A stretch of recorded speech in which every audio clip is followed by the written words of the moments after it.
Hello friends, welcome back to another lecture on statics IQ. Statics IQ में आप सभी का स्वागत है। दोस्तों, आज से हम एक नया सेशन जो लॉन्च करने जा रहे हैं, उसके अंदर आपको यहाँ पे राजस्थान का भूगोल पढ़ाया जाएगा। जी हाँ, राजस्थान का संपूर्ण भूगोल यहाँ पे पढ़ाया जाने वाला है। दोस्तों, यह सेशन आपकी उन सभी एग्जामों के लिए काफी अहम होने वाला है जिनमें राजस्थान का भूगोल पूछा जाता है। तो भूगोल भी दोस्तों, चाहे वो राजस्थान की सीईटी की एग्जाम हो, सीईटी की भी दोस्तों दो लेवल पर एग्जाम होती है, एक 10+2 और एक ग्रेजुएशन लेवल। उन सभी में यदि जो भूगोल सब्जेक्ट पूछा जाता है तो उन सभी के लिए मुख्य होने वाला है। इसी के साथ चाहे आपकी राजस्थान में एलडीसी की एग्जाम हो, राजस्थान पटवारी की हो या राजस्थान पुलिस की एग्जाम में भूगोल तो पूछा जाता ही है। दोस्तों, इन सभी एग्जामों में भूगोल काफी अहम रोल करता है। तो आज से यहाँ पे हर रोज आपको राजस्थान की भूगोल से क्लास मिलने वाली है। आपको बिल्कुल जो क्लासेस मिलने वाली है यूट्यूब पे बिल्कुल निःशुल्क कोर्स मिलेगा। जी हाँ, बिल्कुल निःशुल्क कोर्स और बिल्कुल बेसिक से। जी हाँ, कोई विद्यार्थी आज से यदि राजस्थान का भूगोल पढ़ना आरंभ करता है तो उसे बिल्कुल जीरो से हीरो, जी हाँ, जीरो से हीरो तक यहाँ पे बनाया जाने वाला है, क्योंकि यहाँ पे आपको बिल्कुल बेसिक से पढ़ाया जाएगा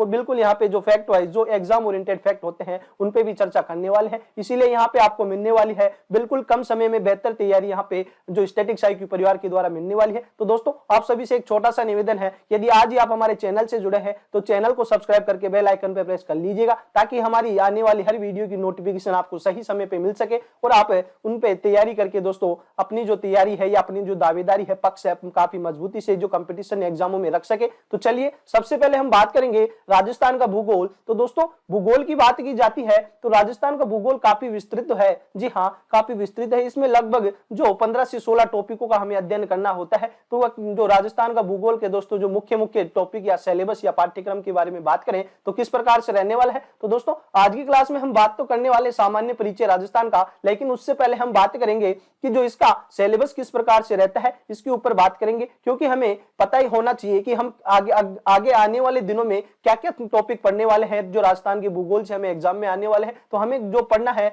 उसका हम प्लानिंग करके चलेंगे कि किस हिसाब से हमें पढ़ना है, तभी हम जो एक सिंपल वे के अंदर यदि रेगुलर निरंतर अध्ययन करेंगे तो आपकी जो भी एग्जाम है, इम है, जो सपना देख रखा है, उसमें दोस्तों आप अपनी दावेदारी काफी मजबूत तरीके से रख सकते हैं। चलिएगा, अब बात करें इसके सिलेबस पर, पाठ्यक्रम पर, तो राजस्थान का भूगोल है काफी विस्तृत यहाँ पे सिलेबस है, जिसमें सबसे पहले हम बात करने वाले हैं राजस्थान की स्थिति व विस्तार। जी हाँ, राजस्थान की स्थिति व विस्तार के बारे में बात करेंगे कि राजस्थान की दोस्तों ग्लोब में स्थिति किस प्रकार से है और राजस्थान की दोस्तों अक्षांश की दृष्टि से किस स्थिति है, देशांतर से कौन सी स्थिति में आता है, इसी हिसाब से दोस्तों विश्व में कौन सी स्थिति और भारत में कौन सी स्थिति में आता है, इस प्रकार से बात करने वाले हैं। इसके अलावा हम यहाँ पे बात करेंगे और कि राजस्थान में जो सूर्य का सीधा चमकना है, राजस्थान की कुल सीमा कितनी है, स्थलीय सीमा कितनी है, तटीय सीमा कितनी है, अंतर्राष्ट्रीय सीमा कितनी बनाता है, अंतर्राज्यीय सीमा कौन सी बनाता है, इस प्रकार से तमाम दोस्तों जो यहाँ पे बात करने वाले हैं राजस्थान की स्थिति और विस्तार से। फिर अगला जो टॉपिक हम पढ़ेंगे वह है राजस्थान के भौतिक प्रदेश। जी हाँ, भौतिक प्रदेश के बारे में पढ़ेंगे। हम इस क्लास में हम बात करेंगे कि राजस्थान को कितने भौतिक प्रदेशों में बांटा गया है। तो राजस्थान को 4 भौतिक प्रदेशों में बांटा गया है। इन चारों का हम यहाँ पे बिल्कुल बेसिक से दोस्तों अध्ययन करने वाले हैं। फिर उसके बाद में जो आपका अगला सिलेबस में या पाठ्यक्रम में जो टॉपिक दिया गया है वह जलवायु। तो राजस्थान की जलवायु किस प्रकार से है, अरावली की स्थिति होने के कारण यहाँ पे राजस्थान के जो पश्चिमी जिले हैं उनमें वर्षा का क्रम किस प्रकार से रहता है, राजस्थान में सर्वाधिक वर्षा कहाँ होती है, सर्वाधिक कम वर्षा कहाँ होती है, तमाम इन मुख्य बिंदुओं पर हम यहाँ पे जलवायु के जो टॉपिक है उसके अंदर बात करने वाले हैं। चलिए, अब बात करें अगले जो टॉपिक की, वह है राजस्थान की वनस्पति व वन संपदा। तो राजस्थान में किस प्रकार के वन पाए जाते हैं, यहाँ पे कौन सी वनस्पति पाई जाती है, कितने भागों में बांटा गया है, इन समस्त यहाँ पे मुख्य बिंदुओं पर बात करेंगे राजस्थान की वनस्पति वन संपदा टॉपिक के अंदर। फिर बात करें अगले टॉपिक के अंदर कि डेयरी विकास और पशु संपदा। तो यहाँ पे दोस्तों राजस्थान में डेयरी विकास को दोस्तों बढ़ावा देने के लिए क्या क्या कार्यक्रम चलाए गए, इन सभी के ऊपर बात करेंगे। और पशु संपदा, राजस्थान में कौन कौन से पशु सर्वाधिक पाए जाते हैं, इनकी नस्लें किस प्रकार से है, राजस्थान में कौन से पशु मेले बढ़ते हैं, इनके समस्त यहाँ पे चर्चा करेंगे। फिर जो बात करेंगे पाठ्यक्रम के अगले क्रम में जो टॉपिक आता है आपका वह है राजस्थान के खनिज। जी हाँ, राजस्थान के खनिज कौन कौन से हैं उनके ऊपर बात करेंगे, कौन से ऐसे खनिज है जिनमें राजस्थान का एकाधिकार है। एकाधिकार से यहाँ से है कि दोस्तों कि एकाधिकार से है कि केवल यहाँ पे राजस्थान में निकलता है, जैसे दोस्तों खेतरी काफी यहाँ पे प्रसिद्ध है। फिर इसी हिसाब से जो और भी दोस्तों यहाँ पे मुख्य खनिज है उन सभी के बारे में बात करेंगे राजस्थान के खनिज टॉपिक से।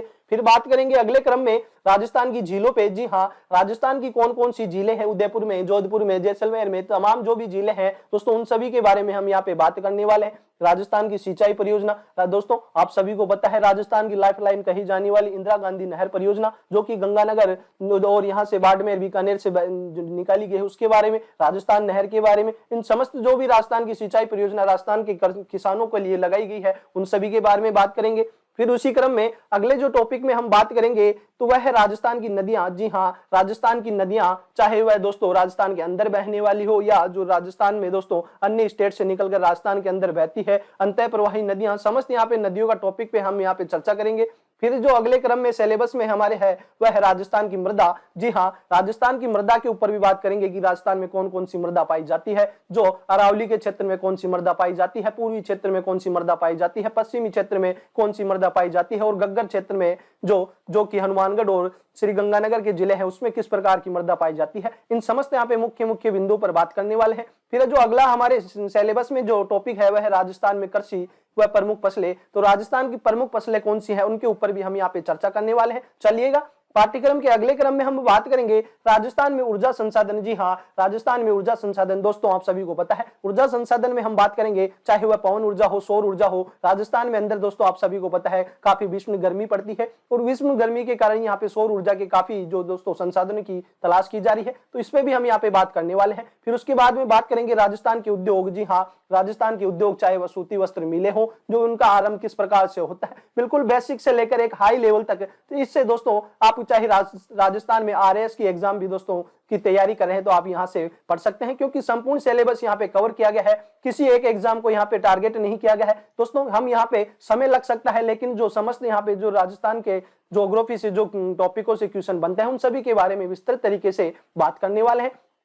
पाठ्यक्रम के अंदर अगले जो टॉपिक है वह है राजस्थान का परिवहन। जी हाँ, राजस्थान का परिवहन, राजस्थान के परिवहन में सड़क परिवहन हो, रेल परिवहन हो, वायु परिवहन हो, इन समस्त में हम यहाँ पे बात करने वाले हैं। सड़क परिवहन पे भी बात करेंगे, रेल परिवहन पे बात करेंगे और वायु परिवहन पे भी हम यहाँ पे बात करने वाले हैं। राजस्थान में कौन सा अंतर्राष्ट्रीय हवाई अड्डा है, यहाँ पे कौन कौन से जिलों में किशनगढ़ में नया आरंभ किया गया है, इसी प्रकार और जो भी नए आरंभ किए गए उन सभी के बारे में बात करने वाले हैं। राजस्थान में पर्यटन, जी हाँ, राजस्थान के पर्यटन से भी काफी क्वेश्चन पूछे जाते हैं, वह चाहे राजस्थान के किले हो, बावड़िया हो या दोस्तों दुर्ग हो, समस्त इनसे जो भी पर्यटन राजस्थान के मुख्य है, बिल्कुल एक प्रॉपर जिला उठाया जाएगा, उस जिले में जो भी प्रमुख पर्यटन स्थल है उनके बारे में बात करेंगे। राजस्थान सरकार के द्वारा पर्यटन को बढ़ावा देने के लिए कौन कौन से यहाँ पे कदम उठाए जा रहे हैं उन सभी के ऊपर बात करने वाले हैं। फिर अंत में जो अंतिम टॉपिक पे बात करेंगे वह है राजस्थान के संभाग। जी हाँ, राजस्थान को कितने संभागों में बांटा गया है, राजस्थान के संभागों के हिसाब से इसमें कौन कौन सी नदियां हैं, किस संभाग में सबसे ज्यादा नदियां हैं, किस संभाग में कितने जिले आते हैं, कितने कवर होते हैं, नवीनतम संभाग कौन है और प्राचीनतम संभाग कौन सा है, समस्त यहाँ पे मुख्य जो फैक्ट होने वाले हैं उन सभी पे बात करने वाला है। तो दोस्तों आपने अभी तक देखा है कि जो यह सिलेबस पे चर्चा की है, अब इन सिलेबस में आपने देखा है कि हम यहाँ पे आपके जो भी टॉपिक हो चुके हैं, कितने टॉपिकों पे अध्ययन करने वाले हैं, तो जी हाँ, यहाँ पे 16 टॉपिक हो चुके हैं। इन 16 टॉपिकों पे हम यहाँ पे रोजाना बिल्कुल क्रमबद्ध तरीके से अध्ययन करने वाले हैं। आज के सेशन में दोस्तों देखा है कि आपने कि जो राजस्थान का भूगोल है इसमें हम 16 टॉपिकों पे अध्ययन करने वाले हैं। दोस्तों जैसे अब हम आरंभ करने जा रहे हैं राजस्थान की स्थिति व विस्तार, तो स्थिति व विस्तार में दोस्तों यहाँ पे जितनी भी क्लास होगी, चाहे 2 क्लास हो, 3 क्लास हो, राजस्थान की स्थिति व विस्तार बिल्कुल बेसिक से पढ़ेंगे और बेसिक से लेकर दोस्तों आपको अंत में यह लगेगा कि हाँ बिल्कुल यहाँ इससे बाहर एग्जाम में कुछ भी छपने वाला नहीं है। तो दोस्तों आप यदि राजस्थान में दोस्तों सीईटी की तैयारी कर रहे हैं तो आपको ये क्लास तो देखनी है, क्योंकि आपको आने वाले समय में आपकी एग्जाम काफी नजदीक आ चुकी है। और यदि आप एलडीसी, पटवारी और राजस्थान पुलिस की तैयारी करने वाले स्टूडेंट हैं तो आपको ये क्लास देखनी है। और हाँ, राजस्थान सीईटी की आप तैयारी कर रहे हैं तो आपके लिए तो ये क्लास रामबाण साबित होने वाली है, क्योंकि यहाँ से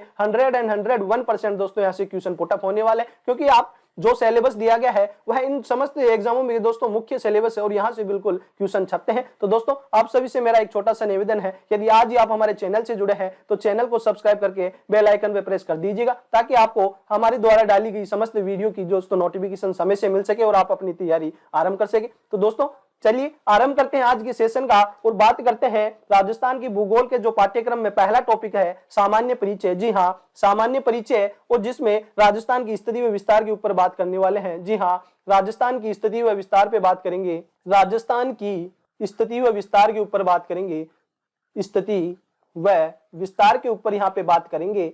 तो स्थिति व विस्तार किस आधार पर हम यहाँ पे देखने वाले हैं, तो राजस्थान की स्थिति व विस्तार देखेंगे तो दोस्तों आप सभी को पता है हमारी पृथ्वी इस अनुसार इस प्रकार से हमारी पृथ्वी होती है, या ग्लोब इसे कहा जा सकता है, यह पृथ्वी है। तो दोस्तों आप सभी को पता है कि पृथ्वी के मध्य से एक रेखा गुजरती है। जी हाँ, पृथ्वी के मध्य से एक रेखा गुजरती है जिसे भूमध्य रेखा कहा जाता है। जी हाँ, भूमध्य रेखा कहा जाता है। इसी भूमध्य रेखा को 0 डिग्री रेखा भी, जी हाँ, 0 डिग्री रेखा भी कहा जाता है। तो भूमध्य रेखा व जो 0 डिग्री रेखा है वह पृथ्वी को समान दो भागों में बांटते हैं। तो समान दो भागों में बांटती है। तो दोस्तों जो यह ऊपर का क्षेत्र है, जी हाँ, यह जो ऊपर का क्षेत्र है उसे उत्तरी गोलार्ध कहा जाता है। जी हाँ, उत्तरी गोलार्ध इसे कहा जाता है।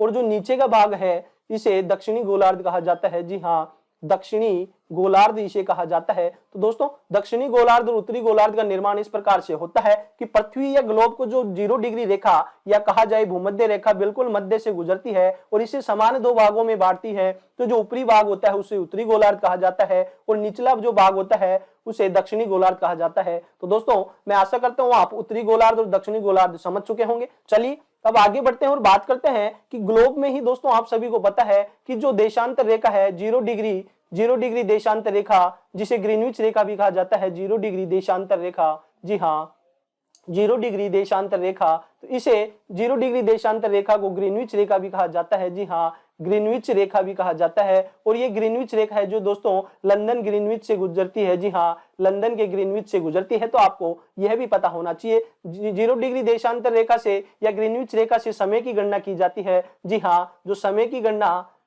गणना की जाती है किससे की जाती है? तो स्टूडेंट्स समय की गणना की जाती है देशांतर रेखा से। तो दोस्तों अब बात करें कि इसे जो 0 डिग्री देशांतर रेखा के जो पूर्व में जो इधर का जो हिस्सा है इसे पूर्वी देशांतर कहा जाता है। जी हाँ, पूर्वी देशांतर इसे कहा जाता है, पूर्वी देशांतर इसे कहा जाता है। और इधर का जो हिस्सा है इसे पश्चिमी देशांतर कहा जाता है। जी हाँ, पश्चिमी देशांतर कहा जाता है। तो दोस्तों बात करें अक्षांश और देशांतर की, तो यह हमारी ग्लोब की स्थिति इस प्रकार से है। जी हाँ, हमारी ग्लोब की स्थिति इस प्रकार से है। तो इसमें जो यहाँ पे क्षैतिज रेखाएं होती हैं, इस प्रकार जो रेखाएं होती हैं इन्हें अक्षांश कहा जाता है। जी हाँ, यह रेखाएं होती हैं जिन्हें अक्षांश कहा जाता है। और जो इनके लंबवत रेखाएं होती है, इनके लंबवत जो रेखाएं होती हैं उन्हें देशांतर कहा जाता है। जी हाँ, इन्हें इस प्रकार से जो रेखाएं होती हैं हमारे ग्लोब में इन्हें देशांतर रेखाएं, जी हाँ, इन्हें देशांतर रेखाएं कहा जाता है। तो दोस्तों अक्षांश और देशांतर में यहाँ पे जो अंतर है समझ पा रहे होंगे। अक्षांश रेखाएं बिल्कुल क्षैतिज होती है और जो अक्षांश रेखाएं क्षैतिज होती है और देशांतर रेखाएं इन अक्षांश रेखाओं के लंबवत होती है।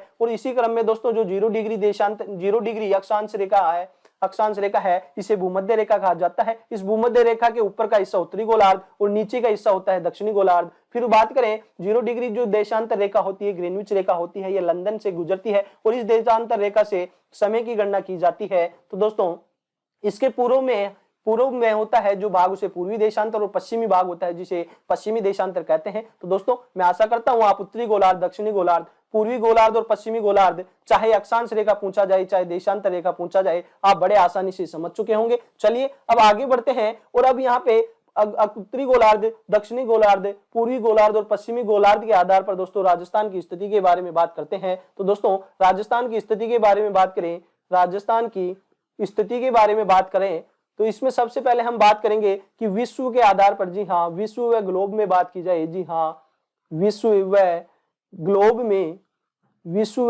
में राजस्थान की स्थिति क्या है? राजस्थान की स्थिति क्या है? तो विश्व या ग्लोब के आधार पर बात करें तो दोस्तों यह हमारे पास एक ग्लोब है। तो इसमें राजस्थान की स्थिति, तो भारत की स्थिति के बारे में बात की जाती है। तो यह है दोस्तों देशांतर रेखा और यह है अक्षांश रेखा। और यहाँ पे भारत की स्थिति इस प्रकार से आती है और भारत की स्थिति इस प्रकार से आती है। तो दोस्तों राजस्थान की स्थिति भी इस प्रकार से आने वाली है। यह दोस्तों पूर्व है। जी हाँ, यह पूर्व है, यह पश्चिम है, ऊपर उत्तर है और नीचे दक्षिण है। तो आप देख पा रहे हैं कि विश्व ग्लोब में राजस्थान की स्थिति कहाँ आती है? उत्तर पूर्व आती है। तो उत्तर पूर्व ही यहाँ पे लिखने वाले हैं। जी हाँ, उत्तर पूर्व की स्थिति होती है राजस्थान की। विश्व ग्लोब में राजस्थान की स्थिति उत्तर पूर्व होती है। फिर आगे बढ़े और बात करें कि जो अक्षांशीय दृष्टि से बात करते हैं। जी हाँ, अक्षांशीय दृष्टि से राजस्थान की स्थिति, जी हाँ, राजस्थान की स्थिति कौन सी होती है? तो यहाँ पे बात करें अक्षांशीय दृष्टि से, तो अक्षांशीय दृष्टि से किस प्रकार होती है? हमारी पृथ्वी दोस्तों जो ग्लोब है इस प्रकार से है और अक्षांशीय दृष्टि यह दोस्तों 0 डिग्री देशांतर रेखा है, सॉरी दोस्तों 0 डिग्री अक्षांश रेखा है। और हमारे जो राजस्थान की या भारत की बात की जाए तो भारत की स्थिति यहाँ पे है। तो यह दोस्तों उत्तर में स्थिति होने वाली है। जी हाँ, अक्षांश के आधार पर उत्तरी गोलार्ध में स्थित है। जी हाँ, उत्तरी गोलार्ध में स्थित है, राजस्थान की स्थिति उत्तरी गोलार्ध में है। फिर बात करें यहाँ पे देशांतरीय आधार पर, जी हाँ, देशांतरीय दृष्टि से राजस्थान की स्थिति के बारे में बात करें दोस्तों, यहाँ पे राजस्थान की एग्जामों में यहाँ से क्वेश्चन पुटअप हो चुके हैं। इसीलिए दोस्तों यहाँ पे बिल्कुल आपको यहाँ पे हर एक टॉपिक के ऊपर चर्चा की जा रही है कि वह विश्व में या ग्लोब में राजस्थान की स्थिति पूछ सकता है, या अक्षांशीय दृष्टि से राजस्थान की स्थिति यहाँ से पूछ सकता है, या देशांतरीय की स्थिति से यहाँ पे क्वेश्चन पुटअप हो सकता है। तो देशांतरीय स्थिति के बारे में बात की जाए तो देशांतरीय स्थिति में दोस्तों जो ग्लोब है इस प्रकार से है, और ये 0 डिग्री देशांतर रेखा है, तो इसमें राजस्थान की स्थिति या भारत की स्थिति दोस्तों इस प्रकार से आती है, जो कि पूर्वी गोलार्ध में, जी हाँ, यह पूर्वी गोलार्ध में है। तो यहाँ से आपका आंसर होना चाहिए पूर्वी गोलार्ध, जी हाँ, पूर्वी गोलार्ध में स्थिति आती है। फिर बात करें यहाँ पे विश्व में संदर्भ में बात कर चुके हैं, अक्षांश के संदर्भ में बात कर चुके हैं, देशांतर के संदर्भ में बात कर चुके हैं। अब बात करते हैं एशिया महाद्वीप में, जी हाँ, एशिया महाद्वीप के संदर्भ में बात करें, एशिया महाद्वीप में राजस्थान की स्थिति किस प्रकार से है। तो एशिया महाद्वीप में राजस्थान की स्थिति के बारे में बात करें तो यह दोस्तों आप सभी को पता है, एशिया महाद्वीप भी यहीं आने वाला है। इस एशिया महाद्वीप में दोस्तों राजस्थान की स्थिति होती है वह दक्षिणी पश्चिम होती है, जी हाँ, दक्षिणी पश्चिम स्थिति होती है, दक्षिणी पश्चिम स्थिति होने वाली है, जो कि दोस्तों एशिया में होने वाली है। और दोस्तों जो भारत है वह एशिया का दक्षिणी पश्चिमी देश ही है, इसीलिए दोस्तों राजस्थान की स्थिति भी भारत के संदर्भ में यही होने वाली है, एशिया के संदर्भ में यही होने वाली है। चलिए अब बात करें भारत में राजस्थान की स्थिति किस प्रकार से है। तो भारत में राजस्थान की स्थिति तो भारत के संदर्भ में बात की जाए तो भारत का दोस्तों इस प्रकार से, हमारा जो भारत देश है इस प्रकार से भारत देश है, जिसमें राजस्थान की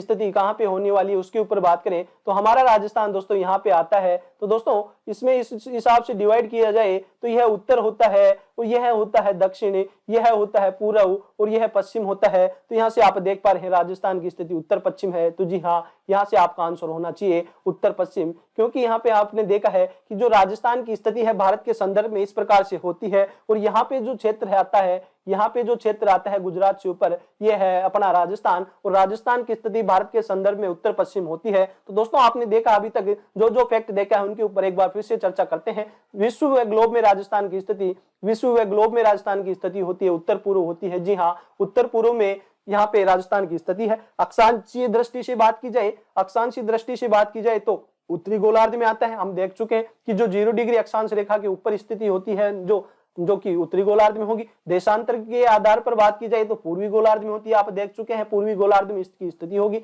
एशिया महाद्वीप के संदर्भ में भी बात करें तो यह दक्षिणी पश्चिम, जी हाँ, दक्षिणी पश्चिम में आता है। फिर बात करें भारत में राजस्थान की स्थिति, तो भारत में राजस्थान में स्थिति आप देख चुके हैं कि उत्तर पश्चिम में होती है। तो दोस्तों हम यहाँ से बिल्कुल थोड़ा कम पढ़ने वाले हैं, लेकिन जो पढ़ेंगे बिल्कुल एग्जाम ओरिएंटेड पढ़ने वाले हैं। तो दोस्तों आप सभी से एक छोटा सा निवेदन है, यदि आज ही आप हमारे चैनल से जुड़े हैं तो चैनल को एक बार सब्सक्राइब करके बेल आइकन पर प्रेस कर दीजिएगा। और हाँ, यदि वास्तव में आपको फैक्ट पढ़ाए जा रहे हैं वह आपको बिल्कुल एग्जाम में छपने वाले लगे तो वीडियो को लाइक भी कर दीजिए और शेयर भी कर दीजिएगा। चलिए अभी तक हमने पढ़ा है जो राजस्थान की स्थिति पढ़ी है, जो कि अनेक दृष्टि से किस हिसाब से हो सकती है उसके ऊपर बात की जाती है। तो दोस्तों अब यहाँ से क्वेश्चन नहीं पूछे जाते हैं, एग्जामिनर दोस्तों यहाँ से क्वेश्चनों को अलग हिसाब से पुटअप करता है। तो चलिए वह अलग हिसाब कौन सा उसके ऊपर बात करते हैं। तो दोस्तों हम यहाँ पे देखेंगे कि दिशाओं के आधार पर यहाँ पे दिशाएं इस प्रकार से होती है, यह उत्तर दिशा होती है, यह दक्षिण दिशा होती है, यह पूर्व दिशा है, और यहाँ पे बात करें तो यह है जो आपकी पश्चिम, जी हाँ, पश्चिम दिशा है। तो दोस्तों अब बात कर, हमने जो अभी तक पढ़ा है कि जो राजस्थान की स्थितियां हैं उनको दोस्तों यहाँ पे अन्य नाम से पुकारा जाता है। तो वह अन्य नाम क्या है। तो दोस्तों यह जो उत्तर पूर्व का होता है इसे उत्तर पूर्व कहा जाता है, जी हाँ, उत्तर पूर्व कहा जाता है। तो इसमें दोस्तों एक अन्य नाम होता है, उसके बारे में बात करेंगे। इसे दोस्तों उत्तर पश्चिम कहा जाता है, इसे दक्षिण पश्चिम कहा जाता है, और इसे दक्षिण पूर्व कहा जाता है। तो आपको यह पता होना चाहिए। अब अन्य नाम क्या है उसके ऊपर बात करें तो इस दिशा को, जी हाँ, जो उत्तर पूर्व दिशा को ईशान कोण भी कहा जाता है, आपको यह पता होना चाहिए। ईशान कोण भी कहा जाता है, ईशान कोण उत्तर पूर्व दिशा को कहा जाता है। उत्तर पश्चिम जो कोण होता है, उत्तर पश्चिम दिशा होती है उसे वायव्य कोण कहा जाता है, जी हाँ, वायव्य कोण कहा जाता है। फिर उसके बाद में बात करें दक्षिण पश्चिम दिशा को क्या कहा जाता है, तो दक्षिण पश्चिम दिशा को नैऋत्य कोण, जी हाँ नैऋत्य दिशा भी कहा जाता है या नैऋत्य कोण कहा जाता है। आपको यह भी पता होना चाहिए क्योंकि एग्जामिनर जो अभी यहाँ से क्वेश्चन पुटअप करने लगा है तो यहाँ से क्वेश्चन 100% आपके आने वाले हैं। नैऋत्य कोण कहा जाता है। और जो दक्षिण पूर्व होता है इसे आग्नेय कोण, जी हाँ आग्नेय कोण कहा जाता है। आग्नेय कोण या आग्नेय दिशा भी इसे कहा जाता है। तो दोस्तों यहाँ से एग्जामिनर आपसे क्वेश्चन पुटअप करे कि जो विश्व में राजस्थान की स्थिति कौन सी है, तो आपको पता है कि उत्तर पूर्व में स्थिति है, लेकिन ऑप्शन में वह उत्तर पूर्व न देकर ईशान कोण दे सकता है। तो आपको यहाँ से दोस्तों आपके आंसर गलत हो सकते हैं क्योंकि आपको उत्तर पूर्व तो आपको आंसर आता है, लेकिन जो एग्जामिनर किस संदर्भ में यहाँ पे आपको क्वेश्चन पुटअप कर रहा है वह आपको पता नहीं है। इसीलिए दोस्तों यहाँ पे जो स्टैटिक्स IQ परिवार है आपको बिल्कुल एग्जाम में दोस्तों बिल्कुल प्रिपेयर करके भेजने वाला है। क्योंकि आप बस आपसे एक छोटी सी रिक्वेस्ट है कि आप यहाँ पे हमारे साथ बने रहिएगा, आपकी जब तक एग्जाम नहीं हो जाती। यहाँ पे आपको बिल्कुल एग्जाम में दोस्तों बिल्कुल मिस्टर परफेक्ट जीरो से हीरो बनाकर भेजा जाएगा। तो दोस्तों यहाँ पे बात करें कि जो उत्तर पूर्व की स्थिति हम किस हिसाब से बात करते हैं, तो उत्तर पूर्व में दोस्तों विश्व में राजस्थान की स्थिति है। जी हाँ उत्तर पूर्व की में विश्व में राजस्थान की स्थिति, विश्व में राजस्थान की स्थिति के बारे में बात करें तो वह जो विश्व में राजस्थान की स्थिति आती है उत्तर पूर्व आती है। उत्तर पूर्व ऑप्शन में नहीं मिलेगा तो ईशान कोण मिलने वाला है। तो आपको यह पता होना चाहिए। फिर बात करें कि जो भारत में राजस्थान की स्थिति के बारे में बात करें, भारत में राजस्थान की स्थिति, तो भारत में राजस्थान की स्थिति उत्तर पश्चिम है। जी हाँ उत्तर पश्चिम है। उत्तर पश्चिम ऑप्शन में नहीं मिलेगा तो आपको वायव्य कोण ऑप्शन में मिलने वाला है। फिर बात करें कि एशिया में राजस्थान की स्थिति, जी हाँ एशिया में राजस्थान की स्थिति,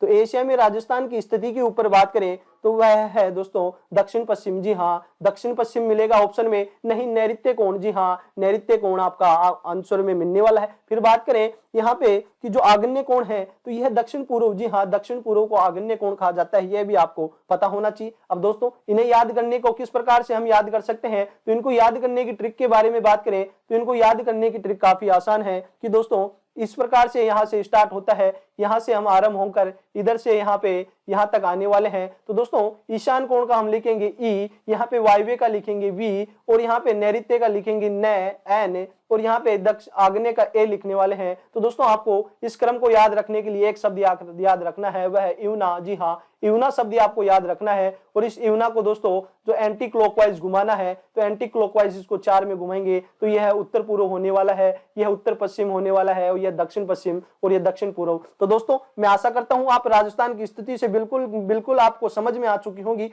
आप दोस्तों यूट्यूब के इतिहास में इस प्रकार से आपको कहीं नहीं पढ़ाया गया होगा, यह आपको पहली बार बिल्कुल यूट्यूब पे फ्री ऑफ कॉस्ट मिल रहा है। तो दोस्तों आप वीडियो के अंत तक बने रहिएगा। तो चलिए अब बात करें राजस्थान की स्थिति के संदर्भ में हम बात कर चुके हैं। अब राजस्थान की दोस्तों हम बात करेंगे, हम यहाँ पे बात करने वाले हैं अब सूर्य के सापेक्ष राजस्थान की स्थिति। जी हाँ सूर्य के सापेक्ष राजस्थान की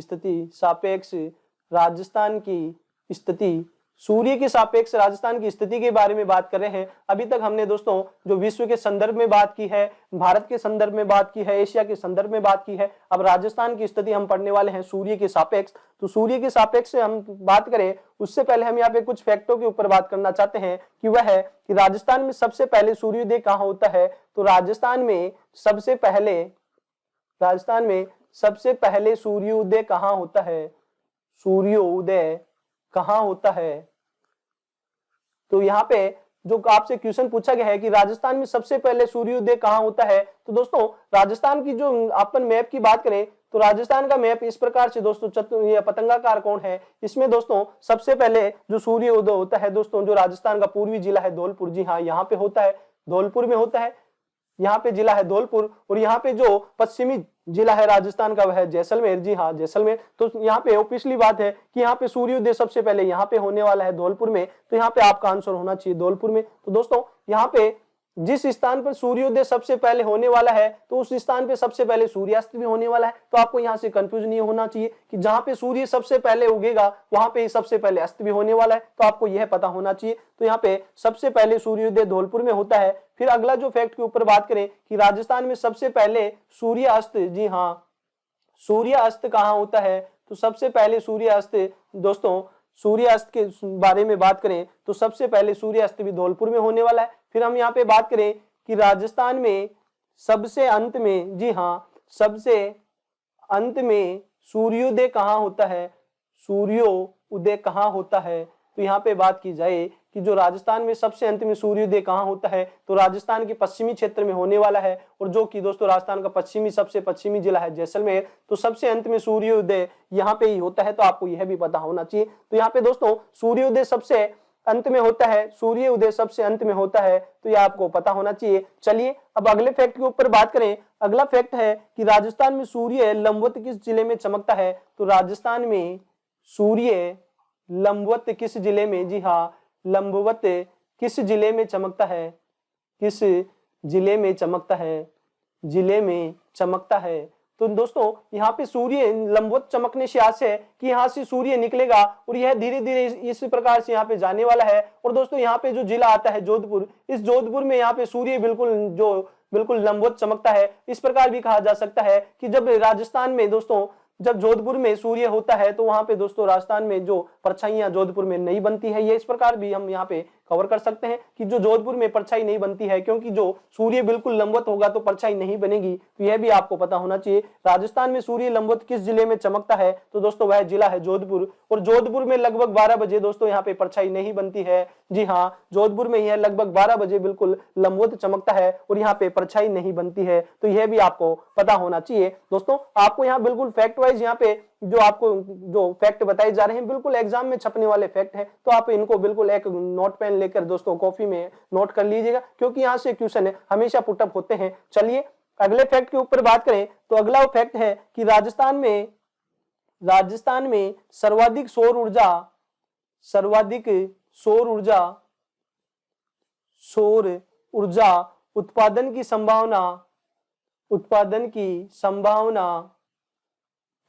की संभावना वाला जिला कौन सा है?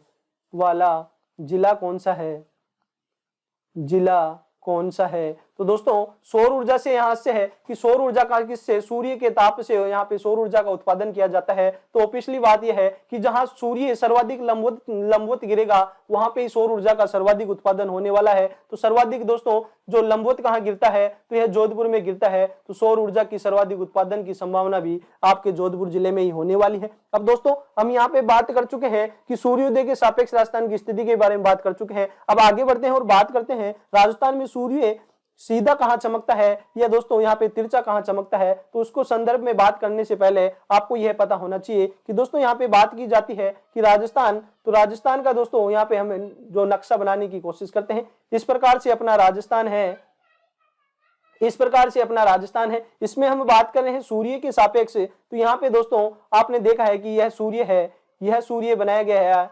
तो दोस्तों सूर्य के सापेक्ष में सीधा कौन से जिले में गिरेगा और यहाँ पे तिरछा कौन से जिले में गिरने वाला है, उसके समक्ष यहाँ पे बात करने वाले हैं। तो दोस्तों सूर्य जब कर्क रेखा पे होगा, जी हाँ, सूर्य जब कर्क रेखा पे होगा तो इस प्रकार से यहाँ पे होने वाला है। यह है कर्क रेखा, जी हाँ, कर्क रेखा। और यह जो जिला है यह बांसवाड़ा है, जी हाँ, यह जिला है बांसवाड़ा। तो आपने देखा है कि जो कर्क रेखा पर सूर्य सीधा चमकेगा तो वह बांसवाड़ा जिला में चमकने वाला है। और यहाँ पे जो जिला है गंगानगर, जी हाँ, यहाँ पे जिला है गंगानगर। राजस्थान का सबसे उत्तरी जो जिला है गंगानगर है, दक्षिणी जिला है बांसवाड़ा है, और पूर्वी जिला है धौलपुर, और पश्चिमी जिला है जैसलमेर। तो आपको यह भी पता होना चाहिए। तो दोस्तों यह सूर्य यहाँ से यहाँ तक जाएगा। तो दोस्तों यह सूर्य यहाँ पे जो कर्क रेखा पर आता है, दोस्तों आपको बता देना चाहता हूं कि जो सूर्य गमन करता है, सूर्य गमन किस प्रकार से करता है उसके ऊपर बात करें तो सूर्य गमन करता है दोस्तों, यह 3 रेखाएं होती है। जी हाँ, 3 रेखाएं होती है। यह है दोस्तों मकर रेखा, जी हाँ, यह है मकर रेखा, यह है भूमध्य रेखा,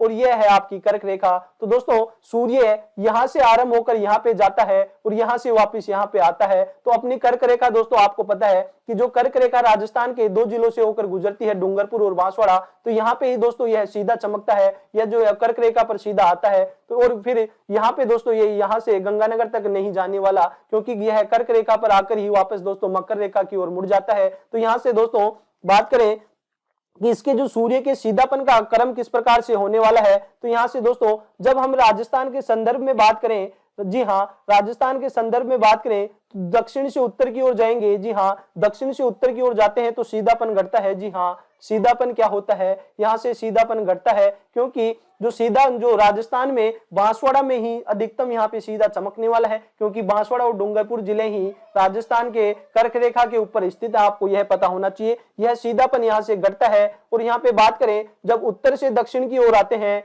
जी हाँ, उत्तर से दक्षिण की ओर आते हैं तो यहाँ पे सीधापन बढ़ता है, जी हाँ, सीधापन यहाँ पे बढ़ने वाला है, सीधापन बढ़ता है। तो आपको यह पता होना चाहिए कि जो हम देख चुके हैं, सूर्य है जो मकर रेखा से कर्क रेखा और कर्क रेखा से मकर रेखा की ओर, जी हाँ, यहाँ से मकर से कर्क रेखा जाएगा और कर्क रेखा से मकर रेखा की ओर प्रस्थान करता है। जो कर्क रेखा पर सूर्य आएगा तो यहाँ पे बांसवाड़ा व डूंगरपुर में यहाँ पे सीधा चमकने वाला है। और यहाँ पे बात की जाए कि जो यहाँ पे गंगानगर के संदर्भ में बात की जाए तो दोस्तों राजस्थान में जो सर्वाधिक यहाँ पे सीधा सूर्य जो गिरेगा, सूर्य किरणें गिरने वाली है, वह बांसवाड़ा में गिरेगी। फिर यहाँ पे धीरे धीरे दोस्तों यहाँ पे सीधापन घटता जाता है और सर्वाधिक तिरछा गंगानगर में गिरने वाला है। एग्जामिनर यहाँ से क्वेश्चन पुटअप करता है, इसीलिए दोस्तों यहाँ से आपको पढ़ाया जा रहा है। चलिए अब इनके फैक्ट के ऊपर या एग्जाम में किस प्रकार से क्वेश्चन पूछे जा सकते हैं उनके ऊपर बात करते हैं। तो चलिए बात करें पहले फैक्ट पर या पहला क्वेश्चन जो आपसे पूछा जा सकता है कि राजस्थान में सूर्य सर्वाधिक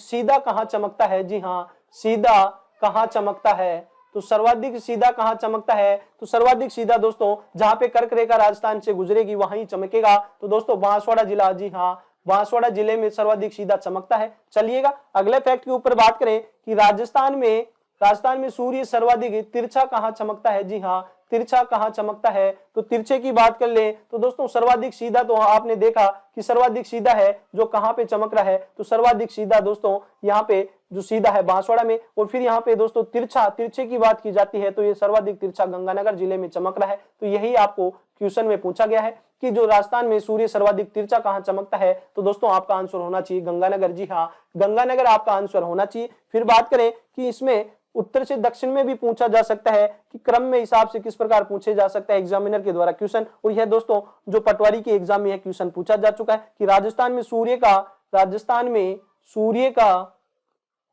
का सीधापन बढ़ता है, तो किस प्रकार से सीधापन बढ़ता है। तो इसका सीधापन उत्तर से दक्षिण की ओर आने पर बढ़ता है, जी हाँ, उत्तर से दक्षिण की ओर आने पर सीधापन बढ़ता है, उत्तर से दक्षिण की ओर आने पर सीधापन बढ़ता है। फिर अगले फैक्ट के ऊपर बात करें, राजस्थान में सीधापन घटता है, जी हाँ, राजस्थान में सूर्य का सीधापन, यहाँ से सीधापन पहले पूछा गया था, सीधापन बढ़ता है। अब यहाँ पे बात करें सीधापन घटता है, तो सीधापन यहाँ पे घटने वाला है जब दक्षिण से उत्तर की ओर, जी हाँ, दक्षिण से उत्तर की ओर जाएंगे तो यहाँ पे सूर्य का सीधापन घटने वाला है। यह बात सही है। चलिए अब बात करें, आरएस के एग्जाम में क्वेश्चन पूछा गया था कि राजस्थान में सूर्य का सीधेपन का आरोही क्रम बताइए, जी हाँ, राजस्थान में सूर्य के सीधेपन का, जी हाँ, सूर्य के सीधेपन का आरोही क्रम बताइए, आरोही क्रम बताइए। तो इसका आरोही क्रम किस प्रकार से होने वाला है, ये आरएस के एग्जाम, जी हाँ, आरएस के एग्जाम में पूछा जा चुका है। तो दोस्तों यहाँ से इसके छोटे लेवल के ये क्वेश्चन तो आपको जो और एग्जामों में पूछे जा सकते हैं। सीईटी के लिए तो दोस्तों ये मुख्य क्वेश्चन होने वाले,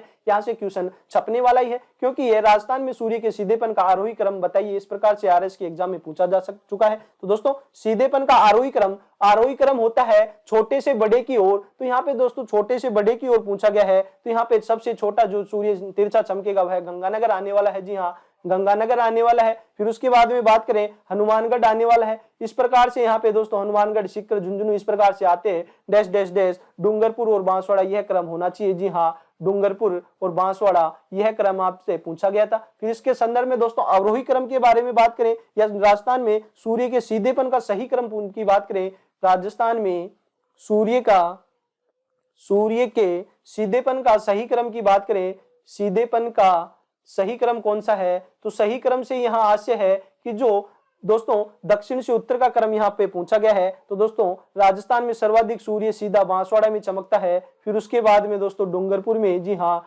डूंगरपुर में चमकता है, फिर उसके बाद में प्रतापगढ़ में, जी हाँ, प्रतापगढ़ में सीधा चमकेगा, फिर उसके बाद में झालावाड़, जी हाँ, झालावाड़, फिर उसके बाद में है दोस्तों उदयपुर, जी हाँ उदयपुर। तो सीधेपन का क्रम इस प्रकार से है। तो दोस्तों यहाँ आप देख पा रहे हैं हाड़ौती का क्षेत्र भी जो सीधेपन के क्रम में इस हिसाब से आता है। तो आपको यह क्वेश्चन एग्जाम में पूछा जा चुका है। अब दोस्तों यहाँ पे बात करें, आगे बढ़ते हैं और अब बात करते हैं राजस्थान में कर्क रेखा। जी हाँ कर्क रेखा है, कर्क रेखा है जो दोस्तों 2 जिलों से गुजरती है। जी हाँ 2 जिलों से गुजरती है जिनके नाम है डूंगरपुर व बांसवाड़ा। जी हाँ डूंगरपुर व बांसवाड़ा से कर्क रेखा गुजरती है, डूंगरपुर व बांसवाड़ा से 2 रेखा गुजरती है। राजस्थान में इसकी लंबाई की बात की जाए तो इसकी लंबाई लगभग 26 किलोमीटर आती है। जी हाँ 26 किलोमीटर आती है। तो आपको यह भी पता होना चाहिए। चलिए दोस्तों अब हम यहाँ से एक मुख्य फैक्ट के ऊपर बात करना चाहते हैं कि राजस्थान की स्थिति किस हिसाब से है, उपोष्ण है या उष्ण कटिबंध है या किस हिसाब से इसकी स्थिति है। तो दोस्तों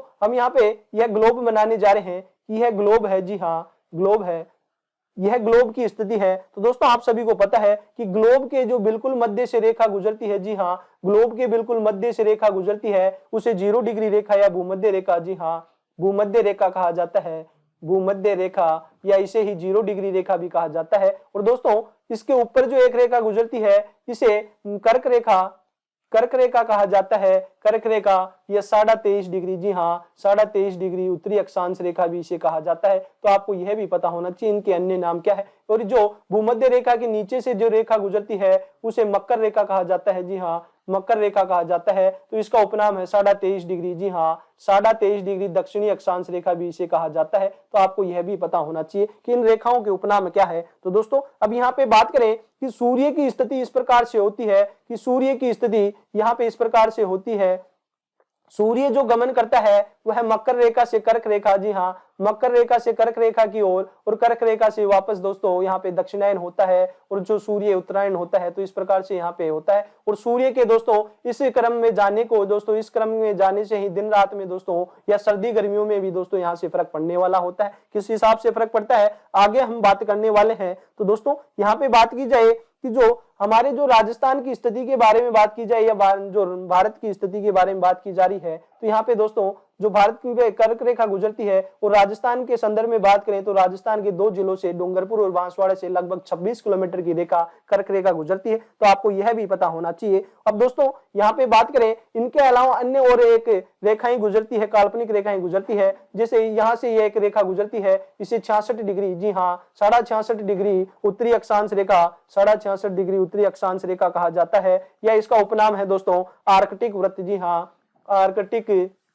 आर्कटिक वृत्त इसे कहा जाता है। और दोस्तों यहाँ पे नीचे भी एक इस प्रकार से रेखा गुजरती है जिसे 66.5 डिग्री दोस्तों दक्षिणी अक्षांश, जी हाँ 66.5 डिग्री दक्षिणी अक्षांश या इसे अंटार्कटिक वृत्त, जी हाँ अंटार्कटिक वृत्त भी कहा जाता है, अंटार्कटिक वृत्त भी इसे कहा जाता है। और दोस्तों यह जो बिंदुवत रूप में होता है इसे 90 डिग्री या उत्तरी ध्रुव कहा जाता है। जी हाँ उत्तरी ध्रुव इसे कहा जाता है या 90 डिग्री उत्तरी अक्षांश रेखा, 90 डिग्री उत्तरी अक्षांश रेखा। और यह दोस्तों अक्षांश रेखा न होकर एक बिंदुवत रूप में है इसीलिए दोस्तों इसे उत्तरी ध्रुव कहा जाता है। इसे 90 डिग्री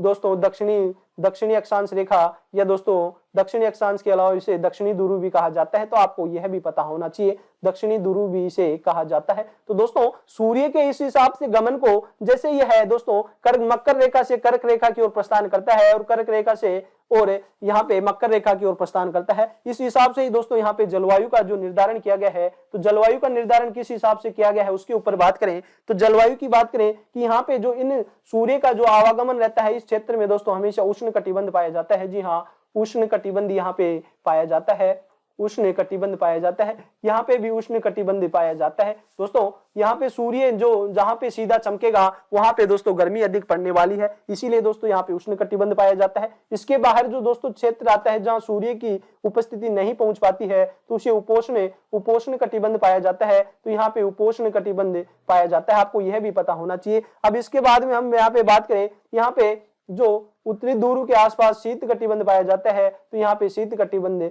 पाया जाता है। तो आपको यह पता होना चाहिए। अब यहाँ पे राजस्थान के संदर्भ में बात करें तो दोस्तों आपने देखा कि जो डूंगरपुर और बांसवाड़ा जिला है उसमें तो उष्ण कटिबंध पाया जाता है, बाकी संपूर्ण राजस्थान में उपोष्ण कटिबंध पाया जाता है। तो दोस्तों यह मात्र डूंगरपुर और बांसवाड़ा में राजस्थान के 33 जिलों के अंदर से 2 जिलों में ही उष्ण कटिबंध पाया जाता है। तो चलिए इसके संदर्भ में हम यहाँ पे बात करें कि जो सूर्य सीधा कहाँ चमकेगा, अपने राजस्थान में सबसे बड़ा दिन कब होता है, सबसे छोटी रात कब होती है, परछाई कब बनती है नहीं बनती है, इस प्रकार के फैक्टों के ऊपर किस प्रकार से क्वेश्चन पूछे जाते हैं उनके ऊपर बात करते हैं। तो चलिए आगे बढ़ते हैं और अब किस फैक्ट के ऊपर बात करते हैं जो एग्जाम में पूछे जाते हैं। तो दोस्तों आपसे पूछा जा रहा है कि राजस्थान का अधिकांश भाग, जी हाँ, राजस्थान का अधिकांश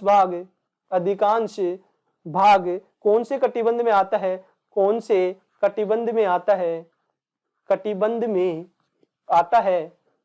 तो दोस्तों आपने देखा था कि जो राजस्थान के 2 जिले हैं डूंगरपुर और बांसवाड़ा वही उष्ण कटिबंध में आते हैं, बाकी का जो कटिबंध आता है वह उपोष्ण, जी हाँ, उपोष्ण कटिबंध आता है। तो इस प्रकार से आपको यह फैक्ट पूछा गया है। चलिए अगले फैक्ट के ऊपर बात करें कि राजस्थान में दोस्तों सूर्य जो सीधा किस प्रकार से चमकेगा, सबसे बड़ा दिन कब होगा, सबसे छोटा दिन कब होगा, बड़ी रात कब होगी, छोटी रात कब होगी, इन समस्त फैक्ट के ऊपर बात करने वाले हैं। तो दोस्तों यहाँ पे बात की जाए कि सूर्य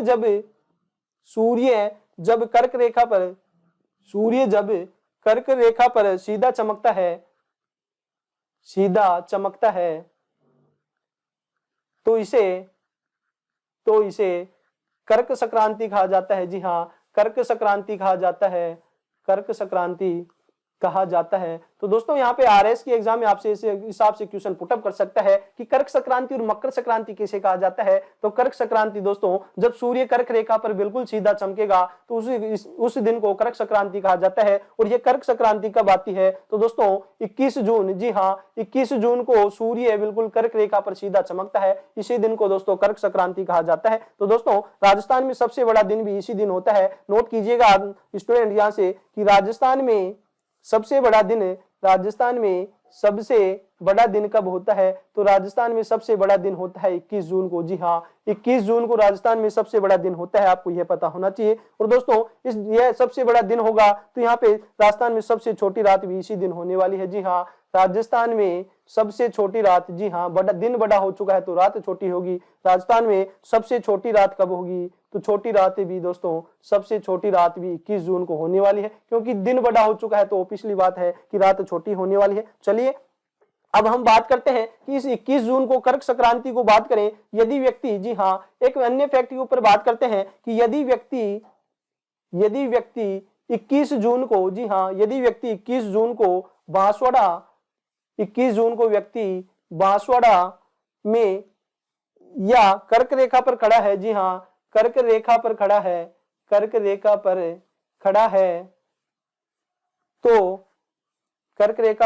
है तो उसे अपनी परछाई,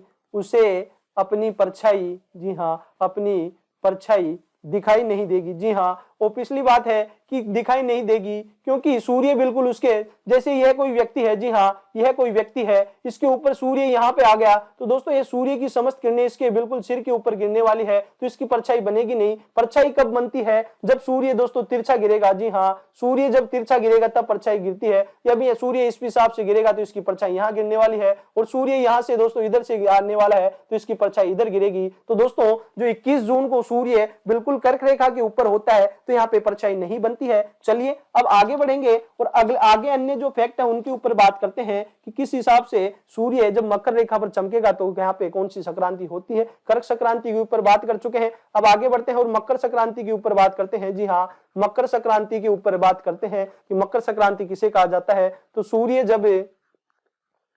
जब मकर रेखा पर सीधा चमकता है तो उसे मकर संक्रांति कहा जाता है। जी हाँ, मकर संक्रांति कहा जाता है। और ये दोस्तों मकर संक्रांति कब मनाई जाती है, तो 22 दिसंबर को। जी हाँ, 22 दिसंबर को मकर संक्रांति मनाई जाती है। इस 22 दिसंबर को ही दोस्तों जो सूर्य है मकर रेखा पर बिल्कुल सीधा चमकता है। और दोस्तों यहाँ पे बात करें अन्य फैक्ट के ऊपर जो कि राजस्थान के एग्जाम में पूछे जाते हैं कि राजस्थान में सबसे छोटा दिन कब होता है, तो राजस्थान में सबसे छोटा दिन की बात की जाए या सबसे बड़ी रात की बात की जाए। जी हाँ, सबसे बड़ी रात होती है तो वह कब होती है, मकर संक्रांति पे ही दोस्तों यह होती है, और मकर संक्रांति 22 दिसंबर को बनाया जाता है, ये आप सभी को पता होना चाहिए। राजस्थान में दोस्तों इसी दिन सबसे लंबी परछाई बनेगी। जी हाँ, जब सूर्य मकर रेखा पे होगा, तो दोस्तों सूर्य जब मकर रेखा पे होगा तो यहाँ पे राजस्थान की स्थिति यहाँ पे होने वाली है, तो सर्वाधिक तिरछी किरणें यहीं पड़ेगी, तो सर्वाधिक तिरछी किरणें पड़ेगी, तो सबसे बड़ी परछाई भी 22 दिसंबर को ही बनने वाली है। तो यहाँ पे बात करें राजस्थान में सबसे लंबी परछाई, राजस्थान में सबसे लंबी परछाई कब पड़ने वाली है या बनने वाली है, तो 22 दिसंबर को ही होगी, क्योंकि 22 दिसंबर को सूर्य मकर रेखा पर होगा। मकर रेखा पर सूर्य की स्थिति होगी, तो जो भारत के संदर्भ में बात की जाए या राजस्थान के संदर्भ में बात की जाए, तो राजस्थान में सर्वाधिक तिरछी किरणें गिरेगी, और तिरछी किरणें जितनी गिरेगी व्यक्ति की परछाई या इमारतों की परछाई उतनी ही बड़ी होने वाली है। तो 22 दिसंबर को राजस्थान में सबसे लंबी परछाई बनती है, यह भी आपको पता होना चाहिए। अब दोस्तों बात करें, आगे बढ़ते हैं और बात करते हैं बसंत विषुव, और यहाँ पे बात करेंगे शरद विषुव पर। तो बसंत विषुव क्या होता है उसके ऊपर बात करते हैं। बसंत विषुव के बारे में बात करें तो बसंत विषुव क्या होता है, जब सूर्य उत्तरायण, जी हाँ, सूर्य उत्तरायण से भूमध्य रेखा पर पहुंचता है। जी हाँ, भूमध्य रेखा पर पहुंचता है, रेखा पर सीधा चमकता है।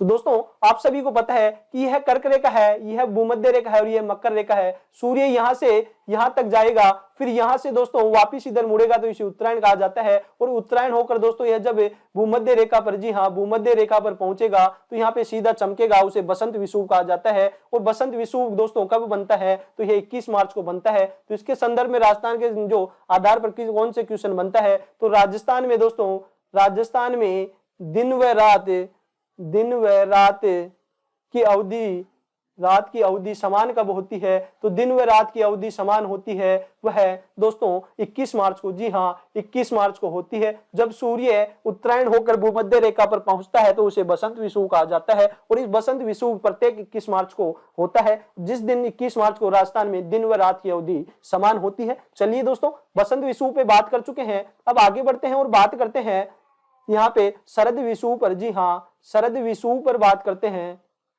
कि शरद विषुव क्या होता है। तो शरद विषुव पर बात करें, जब सूर्य दक्षिणायन होता है, सूर्य दक्षिणायन होता है और भूमध्य रेखा पर पहुंचता है। जी हाँ, भूमध्य रेखा पर पहुंचता है, तो उसे पहुंचता है, तो इसे शरद विषुव कहा जाता है। जी हाँ, जो दक्षिणायन होकर दोस्तों मकर रेखा से सूर्य आरंभ होकर यहाँ पे भूमध्य रेखा पर पहुंचेगा, तो तब यह जो शरद विषुव मनाया जाता है। और यह शरद विषुव दोस्तों 23 सितंबर, जी हाँ, 23 सितंबर को मनाया जाता है। तो दोस्तों यहाँ आपको पता होना चाहिए कि राजस्थान में दिन व रात, जी हाँ, राजस्थान में दिन व रात की अवधि समान होती है। राजस्थान में दिन व रात की अवधि समान कब होगी, तो दोस्तों अवधि समान होगी वह एक तो 21 मार्च को होगी और 23 सितंबर को होने वाली है। तो दोस्तों मैं आशा करता हूं आपको यह जो भी फैक्ट बताए गए हैं वह बिल्कुल आपको 100% समझ में आ रहे हैं। यदि आपको किसी प्रकार की समस्या होती है तो कमेंट बॉक्स में आप कमेंट कर सकते हैं। आप सभी की समस्याओं का दोस्तों समाधान बिल्कुल स्टैटिक्स IQ परिवार के द्वारा किया जाने वाला है। जिस किसी भी फैक्ट में आपको कोई समस्या है, समझने की दिक्कत है, या दोस्तों आपको यहाँ पे और किसी प्रकार की समस्या है, तो आप बिल्कुल निश्चिंत होकर कमेंट बॉक्स में कमेंट कर सकते हैं। आपकी समस्याओं का समाधान बिल्कुल 100% किया जाएगा। चलिए दोस्तों, हम यहाँ पे जो सूर्य की स्थिति के सापेक्ष राजस्थान की स्थिति के बारे में चर्चा कर चुके हैं। राजस्थान में किस दिन सबसे बड़ा दिन होने वाला है, किस दिन सबसे छोटी रात होगी, किस दिन दिन व रात की अवधि समान होगी। अभी हम यहाँ पे बात करने वाले हैं राजस्थान का विस्तार। जी हाँ, राजस्थान का विस्तार के ऊपर बात करेंगे। राजस्थान का विस्तार के ऊपर बात कर चुके हैं, स्थिति के ऊपर बात कर चुके हैं, अब विस्तार पे बात करने का समय है। तो दोस्तों विस्तार के ऊपर बात करने से पहले आप सभी को मैं बताना चाहता हूं कि यहाँ पे जो अभी तक हमने पढ़ा है उसको एक बार देखते हैं कि एक डायग्राम के माध्यम से देखते हैं। जब किसी हम समझने की कोशिश करते हैं तो एक डायग्राम के माध्यम से उसे समझ लिया जाता है, तो वह काफी यहाँ पे जो समझने के आपके दिमाग में उतर सकता है। दोस्तों यहाँ पे बात करें, यह जो बिंदु है उत्तरी ध्रुव है। जी हाँ, यह जो बिंदु है उत्तरी ध्रुव है और यह बिंदु आपने माना कि यह दक्षिणी ध्रुव है। जी हाँ, दक्षिणी ध्रुव है। दक्षिणी ध्रुव उत्तरी ध्रुव मान चुके हैं। अब दोस्तों यहाँ पे यह एक रेखा है, कर्क रेखा। जी हाँ, इसे जो दोस्तों मकर रेखा मान लेते हैं, यह है मकर रेखा। इसके बीच में होती है भूमध्य रेखा। जी हाँ, बीच में होती है भूमध्य रेखा। और भूमध्य रेखा के दोस्तों इधर जो रेखा होती है 23-23.5 डिग्री, इसे कर्क रेखा कहा जाता है। तो दोस्तों कर्क रेखा ये इस हिसाब से मान चुके हैं। तो अब दोस्तों सूर्य की स्थिति एक बार तो होती है दोस्तों यहाँ पे जो मकर रेखा के ऊपर होती है, मकर रेखा के ऊपर होती है, फिर एक बार स्थिति दोस्तों यह चलकर यहाँ पे कर्क रेखा के ऊपर पहुंच जाता है। जी हाँ, कर्क रेखा के ऊपर भी सूर्य की स्थिति पहुंच जाती है। और यहाँ पे दोस्तों कर्क रेखा के अलावा ये यहाँ पे भूमध्य रेखा पर भी सूर्य पहुंचता है। तो इसमें अभी तक हमने जो पढ़ा है इस डायग्राम के माध्यम से पढ़ने की कोशिश, समझने की कोशिश करते हैं। तो दोस्तों यहाँ पे बात की जाए कि जब सूर्य मकर रेखा पर कब रहता है, बिल्कुल मकर रेखा पर सीधा कब चमकता है, तो 22 दिसंबर को। जी हाँ, 22 दिसंबर को सूर्य मकर रेखा पर रहता है। और ये यहाँ से दोस्तों जो दक्षिण उत्तरायण होता है, जी हाँ, यहाँ से ये इधर जाएगा। तो इधर ये कब पहुंचने वाला है, तो यहाँ पे दोस्तों 21 मार्च को। जी हाँ, 21 मार्च को ये यहाँ पे पहुंचेगा। फिर यहाँ से दोस्तों ये है यहाँ पे 21 जून को। जी हाँ, जो कर्क रेखा पर बिल्कुल सीधा सूर्य कब पहुंचेगा, तो ये 21 जून। जी हाँ, 21 जून को यहाँ पे पहुंचता है। तो यहाँ से फिर ये दोस्तों वापस मुड़ता है और यहाँ से ये सूर्य यहाँ पे कब आता है, तो ये 23 सितंबर को। जी हाँ, 23 सितंबर को यहाँ पे पहुंचता है। फिर यहाँ से दोस्तों यह वापस 22 दिसंबर को यहाँ पे पहुंचता है। इस प्रकार से इनका यह क्रम चलता जाता है। और यहाँ से दोस्तों इस कारण ही दोस्तों यहाँ पे जो उष्ण कटिबंध है, उपोष्ण कटिबंध है की स्थिति होती है। तो यहाँ पे सूर्य की परछाइयों की स्थिति भी इस प्रकार से होती है। तो दोस्तों मैं आशा करता हूँ आप इस डायग्राम के माध्यम से बिल्कुल समझ चुके होंगे कि जो सूर्य का चलने का क्रम किस प्रकार से होता है। जो सूर्य 22 दिसंबर को मकर रेखा पर होता है, वह चलकर 21 मार्च को दोस्तों भूमध्य रेखा पर सीधा चमकता है। और फिर वह 21 जून को अपने राजस्थान, जी हाँ, कर्क रेखा पर पहुंचता है। फिर वहां से वापस वे मुड़ता है और 23 सितंबर को वापस भूमध्य रेखा पर पहुंचता है। और फिर भूमध्य रेखा से 22 दिसंबर पर वापस मकर रेखा पर पहुंचता है। इस प्रकार इसका क्रम चलता जाता है। तो दोस्तों मैं आशा करता हूं आप बिल्कुल यहाँ पे समझ चुके होंगे कि किस प्रकार से सूर्य उत्तरायण और उत्तरायण से दक्षिणायन, दक्षिणायन से उत्तरायण, राजस्थान में किस प्रकार से सबसे बड़ा दिन, सबसे छोटा दिन, सबसे बड़ी रात, छोटी रात और दिन व रात की अवधि समान कब, तो दिन व रात की अवधि समान 21 मार्च और 23 सितंबर को होती है। तो आपको यह भी पता होना चाहिए। दोस्तों राजस्थान की स्थिति के बारे में बात कर चुके हैं, अब आगे बढ़ते हैं और अब बात करते हैं राजस्थान का विस्तार। जी हाँ, राजस्थान के विस्तार के ऊपर बात करेंगे कि राजस्थान का विस्तार किस प्रकार से है, इसका अक्षांशीय विस्तार कितना है, देशांतरीय विस्तार कितना है, उसके ऊपर बात करते हैं। तो दोस्तों राजस्थान के विस्तार के ऊपर बात करने के लिए हम यहाँ पे अक्षांश के आधार पर और देशांतर के आधार पर बात करने वाले हैं। जी हाँ, सबसे पहले बात करेंगे अक्षांशीय विस्तार, अक्षांशीय विस्तार के ऊपर बात करेंगे। फिर बात करेंगे हम यहाँ पे देशांतरीय विस्तार पर। जी हाँ, देशांतरीय विस्तार के ऊपर बाद में बात करेंगे, देशांतरीय विस्तार के ऊपर बात करेंगे। तो अक्षांशीय विस्तार के बारे में बात की जाए तो राजस्थान का जो अक्षांशीय विस्तार है, राजस्थान का अक्षांशीय विस्तार कितना है, तो जो राजस्थान का अक्षांशीय विस्तार है वह दोस्तों 23 डिग्री 3 मिनट उत्तरी अक्षांश, 3 मिनट उत्तरी अक्षांश से 30 डिग्री 12 मिनट उत्तरी अक्षांश है। जी हाँ, जो राजस्थान का अक्षांशीय विस्तार है वह 23 डिग्री 3 मिनट उत्तरी अक्षांश से 30 डिग्री 12 मिनट उत्तरी अक्षांश के मध्य इसका विस्तार है। तो यह आपको पता होना चाहिए। अब बात करें राजस्थान की जो मध्य अक्षांश है किन किन के मध्य स्थित है, तो राजस्थान की स्थिति जो है, राजस्थान 7 डिग्री 9 मिनट अक्षांश के मध्य स्थित है। जी हाँ, इतने अक्षांश राजस्थान में स्थित है, अक्षांश के मध्य स्थित है। जी हाँ, के मध्य स्थित है। तो आपको यह पता होना चाहिए कि 23 डिग्री 3 मिनट उत्तरी अक्षांश से 30 डिग्री 12 मिनट उत्तरी अक्षांश के जो मध्य राजस्थान का अक्षांशीय विस्तार है, और टोटल राजस्थान का अक्षांशीय विस्तार 7 डिग्री 9 मिनट अक्षांश के मध्य स्थित है। आपको यह भी पता होना चाहिए। अब यहां से बात करें कि राजस्थान की उत्तर से दक्षिण की लंबाई कितनी है, तो उत्तर से दक्षिण की लंबाई की बात की जाती है तो 826, जी हाँ, 826 किलोमीटर आती है, जो कि उत्तर से दक्षिण की लंबाई है। यह भी आपको पता होना चाहिए। अब बात करें यहां से राजस्थान का उत्तरी बिंदु कौन सा है, कि राजस्थान का उत्तरी बिंदु कौन सा है, तो राजस्थान का उत्तरी बिंदु दोस्तों, राजस्थान का सबसे उत्तरी जिला है गंगानगर। गंगानगर में ही दोस्तों जो आता है कोणा जो गांव है दोस्तों, यह राजस्थान का सबसे उत्तरी बिंदु है। और यह दोस्तों किस तहसील में है, तो दोस्तों एग्जामिनर यहां से तहसील भी पूछता है, तो यह गंगानगर तहसील में ही है। जी हाँ, गंगानगर तहसील में है, यह भी आपको पता होना चाहिए, गंगानगर तहसील में है। और यह है दोस्तों गंगानगर जिला भी है। तो यहाँ पे गंगानगर में दोस्तों गंगानगर तहसील में है, गंगानगर जिला भी है। इसकी स्थिति है जो है 30 डिग्री 12 मिनट उत्तरी अक्षांश। जी हाँ, 30 डिग्री 12 मिनट उत्तरी अक्षांश। अब बात करें राजस्थान के दक्षिणी बिंदु की। जी हाँ, राजस्थान के दक्षिणी बिंदु की बात करें तो राजस्थान का दक्षिणी बिंदु है बोरकुंड। जी हाँ, राजस्थान का सबसे दक्षिणी जिला है जो कि बांसवाड़ा है। तो दोस्तों बांसवाड़ा में ही जो तहसील पड़ती है, तहसील कौन सी है? कुशलगढ़। जी हाँ, जो तहसील है दोस्तों कुशलगढ़ है। तहसील से भी दोस्तों अभी जो वर्तमान में एग्जाम में होती है उनमें क्वेश्चन पूछा जा चुका है, इसलिए आपको समस्त जो भी चारों बिंदु होने वाले हैं, उत्तरी बिंदु, दक्षिणी बिंदु, पूर्वी बिंदु और जो पश्चिम बिंदु होता है, उन सभी के बारे में बताया जाएगा। तो दोस्तों बोरकुंड है जो कि कुशलगढ़ तहसील के अंदर है और कुशलगढ़ है दोस्तों बांसवाड़ा जिला में। जी हाँ, बांसवाड़ा जिला में स्थित है। आपको यह भी पता होना चाहिए कि जो बांसवाड़ा जिला में इसकी स्थिति है जो कि अक्षांशीय स्थिति क्या है? 23 डिग्री 3 मिनट। जी हाँ, 23 डिग्री 3 मिनट के ऊपर जो स्थित है वह है स्थान बोरकुंड। तो दोस्तों राजस्थान के अक्षांशीय विस्तार के बारे में हम बात कर चुके हैं। अक्षांशीय विस्तार है जो 23 डिग्री 3 मिनट उत्तरी अक्षांश से 30 डिग्री 12 मिनट उत्तरी अक्षांश है। और राजस्थान का कुल अक्षांश के मध्य स्थित है तो वह 7 डिग्री 9 मिनट के मध्य। राजस्थान की उत्तर से दक्षिण की लंबाई की बात की जाए तो 826 किलोमीटर आता है। जी हाँ, राजस्थान की उत्तर से दक्षिण में लंबाई आती है 826 किलोमीटर आती है। राजस्थान का सबसे उत्तरी बिंदु की बात की जाए तो वह कोणा है। राजस्थान का सबसे उत्तरी जिले की बात की जाए तो वह गंगानगर है। और यह दोस्तों जो राजस्थान का सबसे उत्तरी बिंदु है कोणा, यह किस तहसील में आता है? तो वह गंगानगर के अंदर आता है। बात की जाए राजस्थान के दक्षिणी बिंदु की तो दक्षिणी बिंदु है बोरकुंड। बोरकुंड के अलावा दोस्तों इस प्रकार से आपसे क्वेश्चन पूछा जाता है कि राजस्थान का दक्षिणी जिला कौन सा है? तो राजस्थान का सबसे दक्षिणी जिला आता है बांसवाड़ा। और इसी बांसवाड़ा की कुशलगढ़ तहसील के अंदर बोरकुंड स्थान जो कि राजस्थान का सबसे दक्षिणी बिंदु है। तो यह भी आपको पता होना चाहिए। चलिए अब चलते हैं और बात करते हैं राजस्थान के देशांतरीय विस्तार के ऊपर। जी हाँ, राजस्थान का देशांतरीय विस्तार के ऊपर बात करें तो देशांतरीय विस्तार के ऊपर बात करेंगे। देशांतरीय विस्तार, तो राजस्थान का देशांतरीय विस्तार कितना है?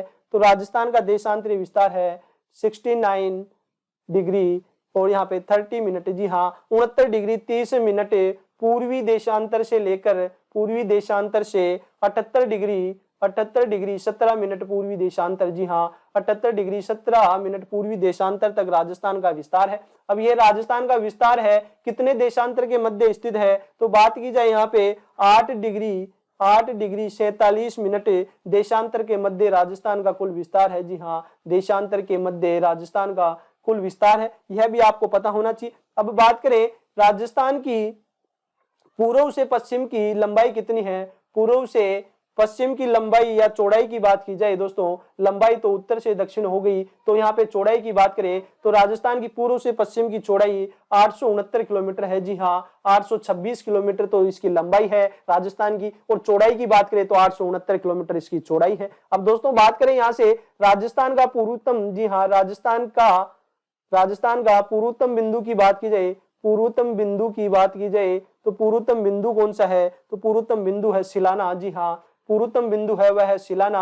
और सिलाना कहाँ पे स्थित है? तो राजस्थान का दोस्तों सबसे पूर्वी जिला है धौलपुर। जी हाँ, पूर्वी जिला है धौलपुर और धौलपुर की तहसील राजाखेड़ा। जी हाँ, तहसील कौन सी है? तो तहसील है राजाखेड़ा। तो राजाखेड़ा तहसील में जो सिलाना जो स्थान स्थित है वह राजस्थान का पूर्वोत्तम बिंदु है। चलिए राजस्थान के पश्चिमतम बिंदु की बात करते हैं। राजस्थान के पश्चिमतम बिंदु की बात करें तो पश्चिमतम बिंदु कौन सा है? कटरा है। जी हाँ, राजस्थान का सबसे पश्चिमतम बिंदु है कटरा है, और यह कटरा जैसलमेर में, जी हाँ, कटरा है जो जैसलमेर जिले में स्थित है। और राजस्थान का सबसे पश्चिमतम जिले की बात की जाती है तो वह जैसलमेर है। और यह जैसलमेर की दोस्तों जो सम तहसील है, जी हाँ, जैसलमेर की सम तहसील के अंदर जो कटरा स्थान है वह राजस्थान का सबसे पूर्वी बिंदु भी है, यह आपको पता होना चाहिए। चलिए दोस्तों हम बात कर चुके हैं राजस्थान के अक्षांशीय विस्तार और देशांतरीय विस्तार के बारे में बात कर चुके हैं। तो राजस्थान की अक्षांशीय स्थिति जो है 23 डिग्री 3 मिनट उत्तरी अक्षांश से 30 डिग्री 12 मिनट उत्तरी अक्षांश।